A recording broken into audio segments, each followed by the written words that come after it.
We do have to balance the costs of providing roads and maintaining them to accommodate the higher axle loads from commercial vehicles using those roads. And it's a very delicate balance because roads agencies obviously want to conserve the road asset, whereas transporters want to carry as much as possible. And there is a delicate balance, which is the so-called optimum axle load limit. And that strikes a balance between the costs of providing and maintaining roads and the reduction in unit costs of transportation. And we found in the region that that balance is struck at a single axle load of 10 tons and related tandem axle limits of 18 tons and tridem limits of 24 tons, with a maximum permissible gross combination mass of 56 tons, which is therefore protecting bridges.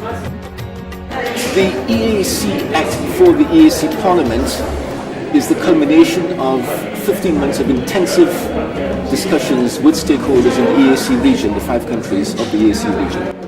And it has discussed a whole variety of issues related to controlling the usage of the road network by commercial vehicles.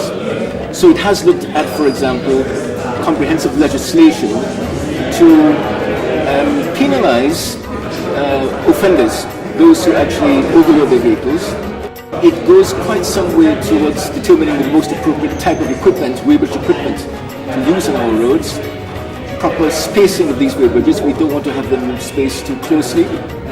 It also looks at the importance of making sure that the weighbridges are properly calibrated and verified so that the measurements are accepted by transporters. It also looks at the issue of training of weighbridge operators, because we're talking about fairly expensive equipment and we do need people who are properly trained and can use that equipment.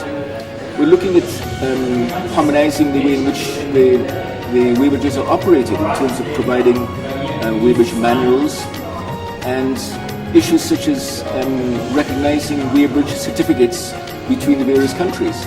Importantly, it also looks at linking electronically all the weighbridges along the corridors so that any offender at a particular weighbridge can be picked up by weighbridges along the corridor.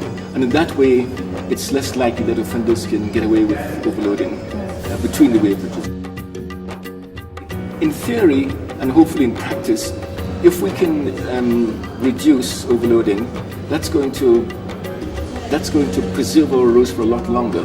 It'll make transport efficiency increase. It'll also facilitate crossing of borders, because we're now looking at similar procedures, etc., etc.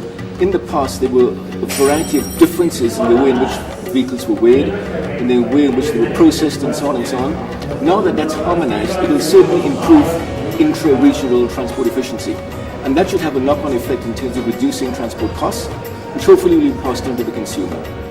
I think the implications of the EAC Act are potentially very far-reaching, in that we now have cutting-edge developments in place, and if they can be adopted by the other regional economic communities, that is SADC and COMESA, then we have a vast number of countries all operating under similar legislation and regulations and methods of weighing vehicles and so on and so on.